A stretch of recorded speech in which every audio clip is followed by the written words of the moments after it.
So every now and then in life, something just wacky happens, comes out of nowhere, things change, and sometimes for the worst and sometimes for the better. Well, this is definitely interesting, and today I guess I will reveal to you my next JDM vehicle right here, 95 Toyota Land Cruiser. So I'll probably tell a little bit more of a story about this towards the end of the video here, but yes, this is a 1995 Toyota Land Cruiser, and if you'll notice up there, yes, it is a right-hand drive. Short form of the story is that I have been working a kind of regular job for the past, maybe about 6 months or so by now, maybe a little bit longer, or actually a little bit shorter maybe. But yeah, working a new job, and recently got upgraded to a kind of higher position, just more consistent. And one of the things that required at the specific location that I will be working at is a right-hand drive personal vehicle. So, of course, once I heard that, I instantly started looking and stumbled upon this. So this is, of course, like I said, a Land Cruiser, 95 Land Cruiser. It is the VX Limited model, which is the higher end edition in Japan, basically the higher trim package. This thing is pretty optioned out, as you'll see throughout this video. And yeah, it's pretty nice, honestly. It's not perfect. It's got some scratches, got some dents. Already had to fix something on it, which was quite fun. But not bad overall. I did just get it like literally yesterday, so I'm still kind of learning about it myself, and there will still be more to come, of course, of this thing in the future. I did fail to mention it while I was going around the outside too, but there's this little mirror here on the front of the fender, only on the passenger side, and I believe the more I use of it, I believe that it's used to show like how close you are to a curb on this side. Because in Japan, of course, they drive on the opposite side of the road, so this would be the curb side of the vehicle. You'd be up against the curb if you're parking. And with this, you can actually, it angles down, and it's also pretty wide angle, and you can see how close you are to a curb on this side, which is actually super helpful. So let's get on the interior actually real quick. So of course, you probably noticed that this thing is green and silver, which is pretty neat. It's actually a similar green to my truck. No idea what this stuff is on the door handles, because it's on 3 out of the 4 door handles. The only one that doesn't have it is the front passenger side, but it's got like this little spot here and then this little thing down here. If anybody knows what that is, let me know, because I have not been able to find any information on that. So here is the inside. Two-tone gray cloth interior, but it's got kind of a nice like suede finish in the middle. It is a little rough, might just be because of wear or something, I'm not entirely sure.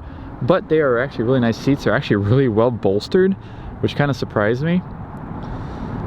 Of course, you can pull the headrest up, which I was going to actually do. Oh, you can actually tilt it forward too. That's interesting. I feel like you have to go certain. There we go. I'll have to actually pull that up because I keep forgetting about it, and it would be nice to actually have a headrest.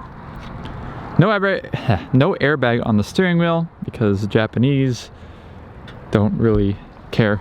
Didn't really care about that back in the early 90s. Didn't really start putting airbags and things, well, everything, until way later on. But yeah, this is basically, as this thing left Japan, it's gotten about 140 maybe kilometers put on it since it's been in the US, because I actually have the original paperwork you can actually probably find in here. And yes, I know you're going to see my VIN. I don't really care because I just really don't care, honestly.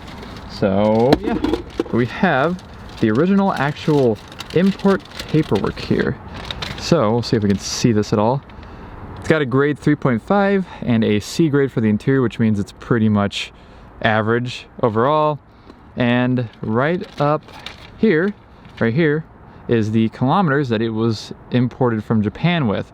62,686, and it's currently at 62,871, so it has a little over 200 kilometers put on it since it's been in the US. So pretty cool. The Celsior that I had did not have that paperwork, so it's cool to have it with this, although this doesn't have the book or anything like that. So moving around the dashboard here, we have where a navigation screen was mounted up here. The screen is no longer with the vehicle, sadly, so I can't use it. And here's the actual navigation system right here. It does actually have an SD card right in there, so I'd be curious if it actually did anything if I found a screen for it, but I don't have a screen. It's got this Kenwood radio from the early 2000s. It kind of sucks. You have to adjust the volume with buttons, which I really dislike. Just pretty basic radio, nothing crazy there, no USB or anything. Automatic climate control, which is super nice. Very, very nice. Power antenna controls, rear defrost, as well as the flashers. Rear windshield wiper and stuff over here, of course. It does have the little toll pass thing. It's ETC is the brand or something. Don't really know, but my Celsior had one of those too. It does talk to you whenever you start up the car. Rear heat, AC, and sport mode on the suspension right there. I don't think that the suspension modes work because the little light on sport does not come on whenever I mess with it. The rear heat definitely does not work because we already had to basically delete it because it was leaking coolant like crazy out of a rusty line that was running from the back of the engine to basically right underneath the seat right here. So we just deleted it because we're not trying to replace the entirety of the lines.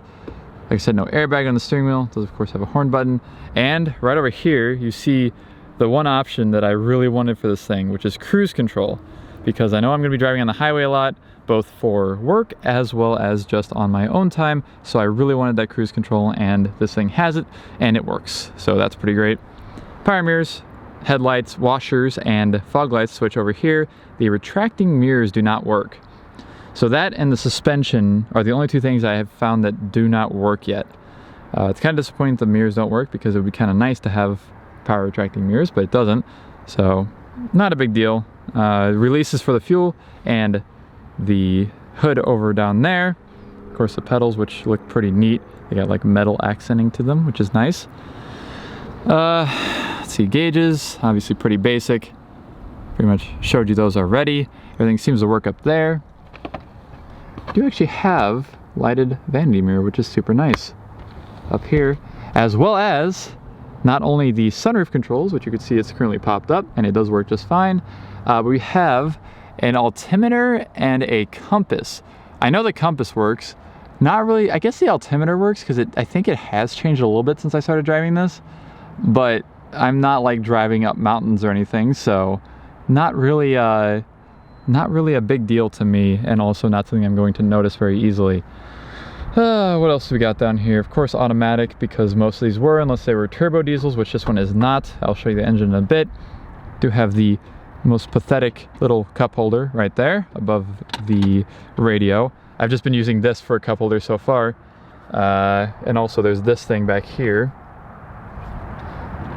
It does have a remote for the Panasonic navigation system as well as the Kenwood radio. The Kenwood radio one does not work, sadly, and I'm not sure if the other one works because I can't really use it. So, but we do have 2 tiers of storage there. We do have a clock that does work. I'd have to key on to actually show it off, of course. Yeah, that's pretty much the front of this thing. It's pretty nice in here. The seats are in good condition. The dashboard's in pretty good condition. There's a little chips on the wood over there, but that's perfectly fine. No big deal there. We have a glove box, of course, over here, which has nothing but the books for the Panasonic thing. That is the only thing that's in there, interestingly enough. It does have the flare that all Japanese cars apparently have right down there, so I could actually use it if I wanted to, but I probably won't. It does have automatic headlights, which is pretty cool, just like the Celsior did, and the LS400. And I guess we could look at the back real quick. Let's listen to this door close. Ah, so nice. I failed to mention that it does actually have like dealer installed rain guards on the windows, which is pretty interesting. It has a factory or dealer installed roof rack, which apparently is super rare and is pretty interesting that this thing has it. It even says Toyota on the front of it. But into the back we go, where it's nothing too crazy. It's pretty nice back here though. Seats are nice and comfortable. Do get separate armrests in the middle here. They're kind of a pain to pull down, but that's fine. Of course, a little bit of something over there that says how to do something or how to fold the seats or something like that. Nothing on the back of the center console, no cup holders back here, but you do have, of course, ashtrays for each of the back passengers, which is super nice. And I guess finally, we'll talk about getting into the back, which first off, I'm going to actually flip the whole seat forward. Actually, I do this first. Do that. And I'll do the same for the other side, and we'll check out the back because it gets a little interesting back there. And so now getting into the back of the Land Cruiser is a bit of an interesting procedure. You do have a few things to do here. First off, you got to grab this little thing right here, pull the spare tire, swing it out like that, and then we have a separate dual opening rear hatch here, where you push one end up first. It doesn't want to seem to stay up too well now. It was doing fine yesterday, but finally we have the secondary latch down here, and you'll see what makes this Land Cruiser kind of interesting compared to the average Land Cruiser. So, as you can tell, I've folded the back seats down, not all the way forward like I thought because I'm dumb, but I folded them down, and this basically makes an area you can sleep on. These are used a lot for camping and overlanding and stuff like that, even here in the US, and apparently in Japan too. And somebody either custom made or had this made for this Land Cruiser, which is super interesting. It's actually really nice if you look at it pretty close. It's got nice wood, it's stained real nice. And then you open this, and funny enough, there's a little butane stove in here, which is just actually hilarious because it's a butane stove in the back of a Japanese Land Cruiser. It's also all in Japanese. You can tell it came from Japan because everything is in Japanese except for the name of it. So, yeah. And then back here we have shoes, because they're not actually shoes. This is a bunch of hardware for the thing on the spare tire, which is a Thule Raider. You can see right there. I believe it's either a bike holder or a ski holder. I have no idea which one I actually have, but if somebody could tell me that too in the comments, I would very much appreciate it, because I can't find anything. I've been trying to research this, the roof rack, the radio, stuff like that. The radio was the thing I found the most about. The stove I found nothing about, and the Thule Raider I found one singular listing of one that had sold a long time ago. So if anybody has any information on that, would be much appreciated. There's also light bulbs. I don't know exactly why I have light bulbs, but I sure do. I guess these are headlight bulbs. I'm not entirely sure, but nice to have with the vehicle, I guess. But also, if you lift this up right here, there's a CD changer down there. If you might have noticed, there's a CD changer control in the center console right in front of the square area that I've been using as a cup holder, and that controls this, but neither of them turn on. So I don't know if there's a power issue or if they just don't work. But yeah, it gets pretty interesting back here. Of course, you got sliding open side windows here in the back, which is super nice. So you can have a little bit of air coming in. That is a tube that goes up to vents on the roof and actually supplies the rear with heat as well. Or actually the heater is underneath the driver's seat, but the air conditioning goes up top there through a tube, which is super interesting from that switch that I showed you in the front there. Nothing too crazy on the actual hatch itself. There's a latch to get out, child protector, stuff like that. You do have seatbelts back here because this did originally have a third row of seats, but this one no longer has it because of the fact that all of this is back here. So yeah, put that back together. Bought a new windshield wiper already because the old one was really worn out. And we do have a ladder to get up to the roof rack as well, which is super interesting. And because I completely forgot until I got home here, I'll have a look under the hood finally. Which does have struts, which is fantastic. Yeah, 4.5 liter inline six, 24 valves as it says right there. Giant air cleaner holder thing. Yeah, this is basically the engine. Makes about 212 horsepower, 275 foot-pounds of torque. The one place the VIN is on the vehicle itself is right over there, which is fun. And basically, what I was saying about the issues with... Did I say something? I don't know. There were issues with hoses, coolant hoses back there, and there has been some modifications made, and no rear heat, basically. don't know where in the video I'm going to put this, so might as well say that now. I do have some actual service things, or like service stickers up here for like radiator, oil, stuff like that, which is super nice. Of course, like diagrams on the hood itself. Underside of the hood is actually really nice. The engine is really clean. This is the original battery from Japan. Well, not original, but the one that came in the vehicle from Japan. So that's kind of neat. And that is the engine. Nice enough. And so now for the important part. How does this thing drive? Let's see. Fires right up. My phone. Old phone. Yeah. I'm ready to, or I'm not ready to go through tolls because there is no card in there that it needs for going through tolls. Anyways, I was gonna use this phone and a microphone, but like, as you'll see, and as I'm driving this thing, I don't really need it. So let's move that out of the way and we will get driving here in a second. Of course, sunglasses will be going on because it is bright out today. So let's go this way actually. Just listen. Listen to the lack of sounds from this thing, from this car. It's funny, I had the window down. If I had the window down.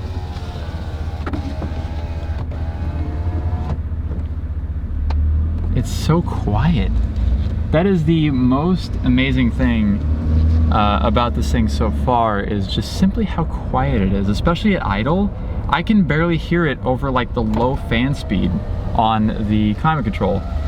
It's absolutely crazy how just quiet and smooth this thing is. Of course it's gonna be smooth, it's inline 6, but yeah, everything else is louder than the actual engine of this thing. It's just insane. So, driving on the right side of a Land Cruiser sure is an interesting experience, because this is a much larger vehicle than my previous Celsior that I had actually not too long ago. I finally got it gone a couple weeks ago, a month ago or so, was when I actually put on a truck to get sold back to the dealership that I bought it from. And I will sum up that experience here real quick, which was buying a vehicle from them at their place, easy, simple, took no time at all. Selling a vehicle back to them from halfway across the country, a pain to say the least. I don't really want to go into specific details because I don't really need to, but it just, there's a lot of things that just kind of took longer than they needed to, and I'll sum it up with saying that they were going to mail me my check for the car because they couldn't do a money wire or anything like that, and when they sent the truck to pick the car up, it came to the right house. The title had my address on it, that was correct. I told them my address specifically for them to send the check to me.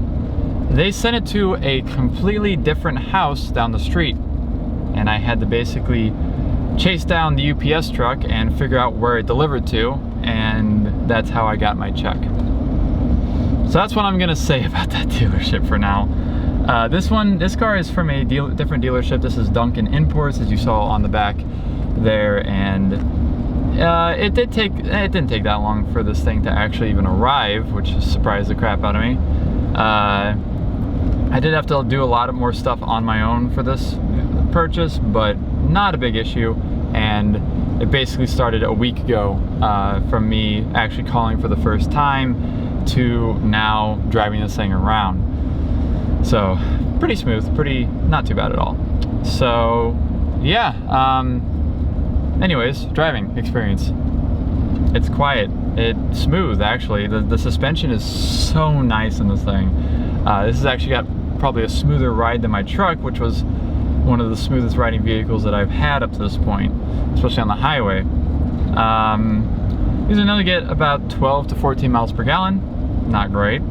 It is full-time four-wheel drive, which is probably why it takes so much miles per gallon away from what it could be. That was almost English. I don't really care. This is the first time I made a video, especially one of a car, in a while, which we'll talk about in a second, I guess. So, yeah, that's about it, I think. It's comfortable. It's got some nice seat adjustments. It does have a lumbar support here on the inner side of the driver's seat, which is super nice. All manual seats other than that. But I can adjust like how high up the front of the bottom of the seat is, which is nice.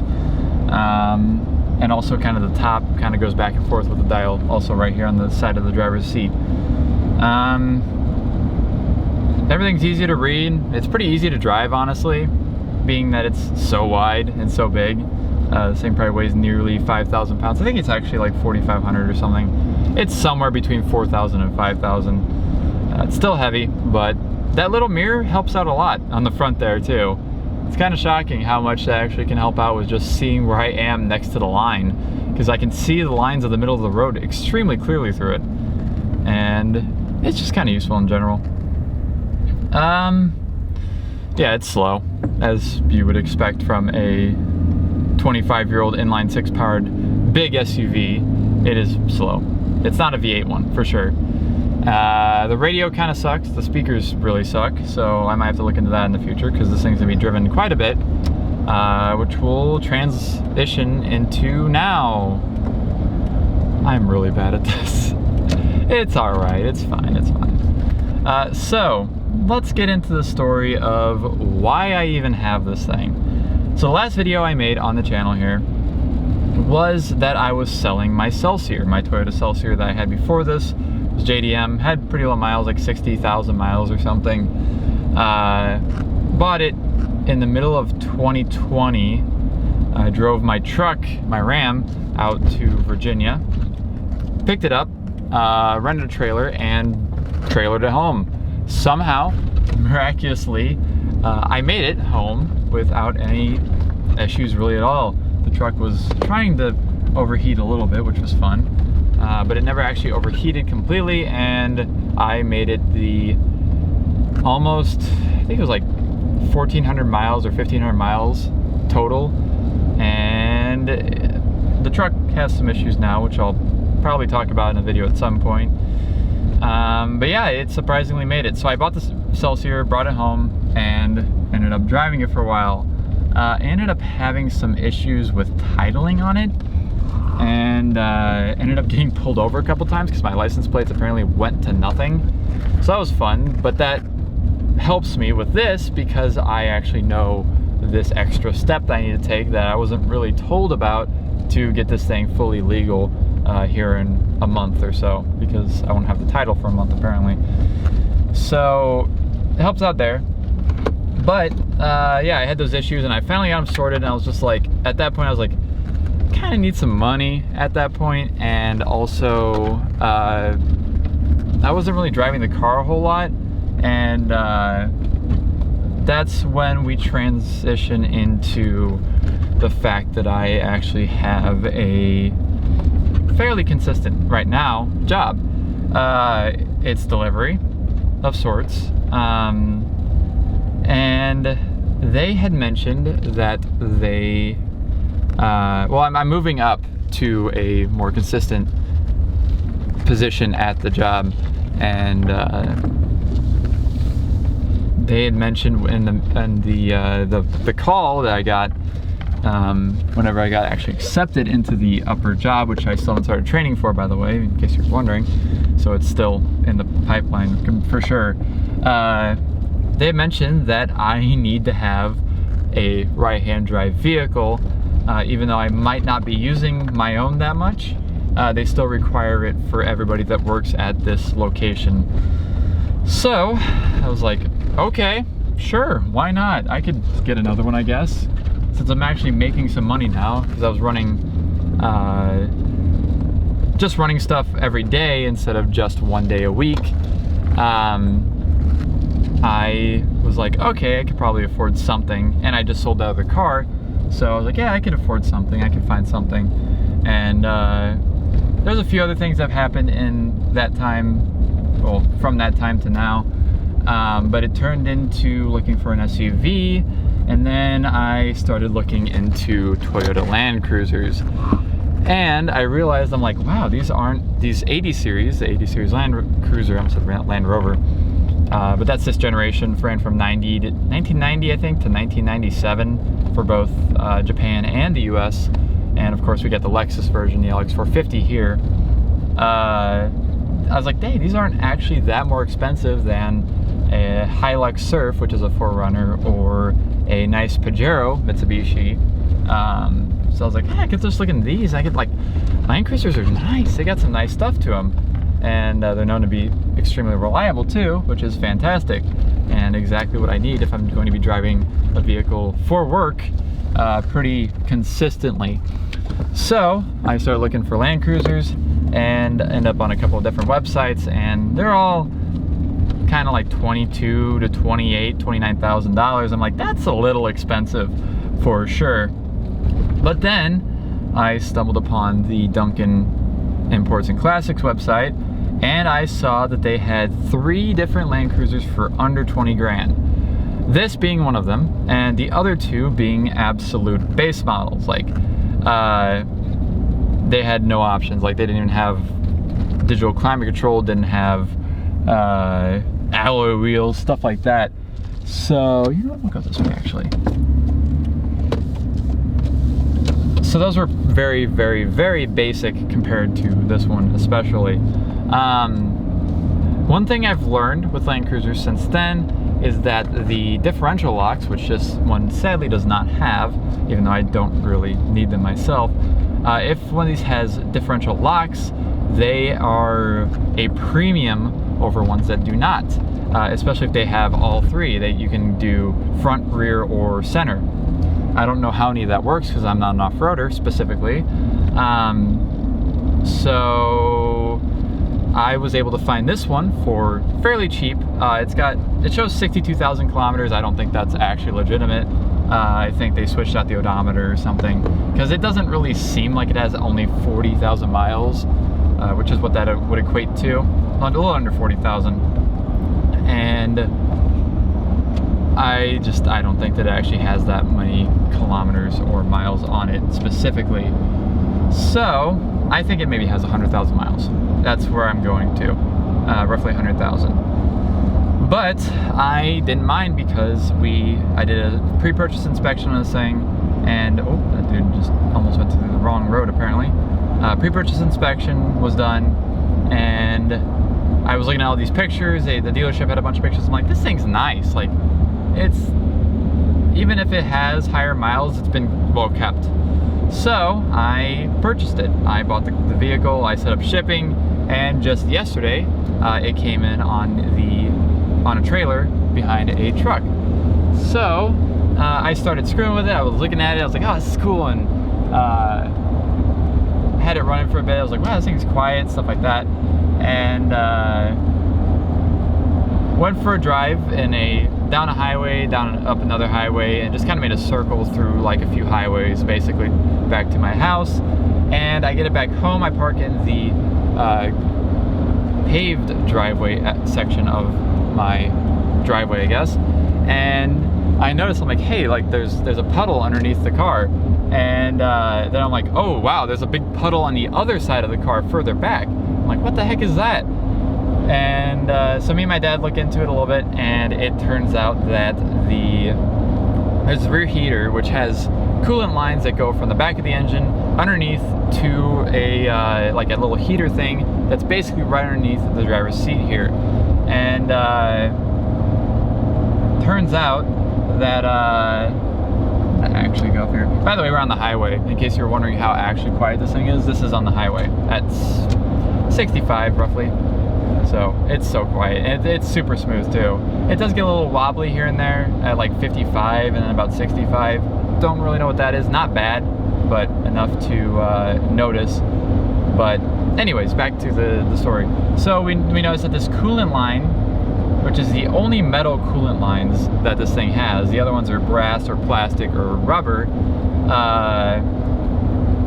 we noticed that there is a spot on one of the metal ones that goes back to to the back that is just like, it's making noise. It's seeping out coolant non-stop. So trying to figure out where to go here. I think I know where I'm going. So we see that and we're like, well, crap, because that's not easy to get to, and B, just kind of a pain to deal with in general. So we kind of look at it for a bit and we're like, wait a second, maybe we can do this. Maybe we can just cut off the access for coolant to get to the back, which is exactly what we did. We found some more hoses, some hoses to replace some T's where they basically went to the back, and replaced those, and ended up fixing the coolant leak. So that was fun. I do have a warranty on this thing, but it's for specifically like internal engine stuff and internal transmission stuff, so that didn't help at all. So we're good now.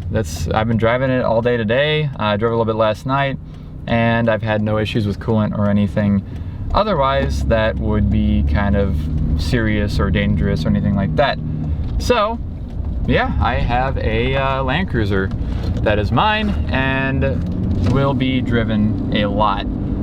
And I will be making a full review on this Land Cruiser once I